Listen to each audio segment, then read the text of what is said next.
Right. Today I wanted to talk about mind-body dualism. Descartes' theory, heavily debated. I'm not really here to get into the entire thing. I don't know the entire thing very well. It's just I'm here to talk about my anecdotal experience.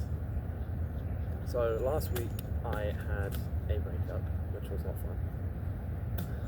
I then ended up seeing said person 1 week later, and let's just say my body had a physical reaction that I was not expecting.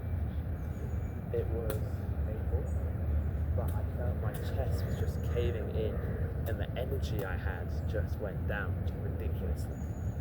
It was just not fun, but it just shows me that the mind and body are interconnected. You cannot have one without the other, and they both affect each other dramatically. It's like having a healthy body improves your mind, and having a healthy mind is linked to a healthy body. They are interconnected. It's not really causal, but they are interconnected. And when things like this happen, it's very easy to ignore it in the body. If you're not in touch with your feelings, it's very hard to predict where you find something in the body. But it's also so important too, because being in touch with your feelings is vital. If you ignore them and pretend they don't exist, then they're only going to come back stronger. And you can keep working hard and keep saying, oh yeah, I don't care about my feelings, they're just feelings, they don't mean anything. You can say that, but when you go to sleep at night, when your head hits the pillow, those thoughts are the ones that come up, and those are the ones that come back stronger and that you have to deal with.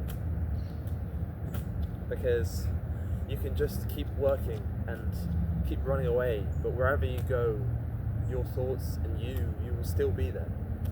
You can't run away from yourself.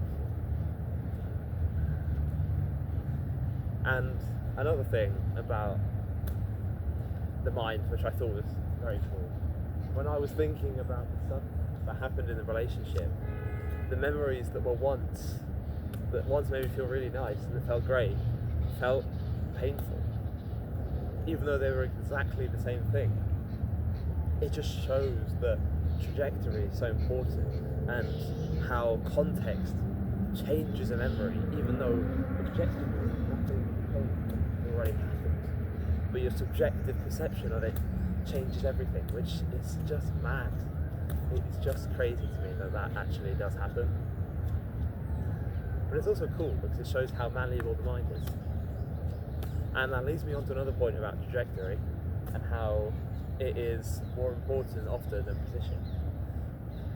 You could be 100th in the world, but if you're 500th last year, you will probably have way more motivation than if you were second this year, but you were first last year, because you went down rather than going up. When there's trajectory, you still believe you have room to improve, but if you were number one and you're now number two, you went down. And yes, you can chase that, but it feels worse. Even though objectively being second in the world is better than being 100th. Trajectory is just so important.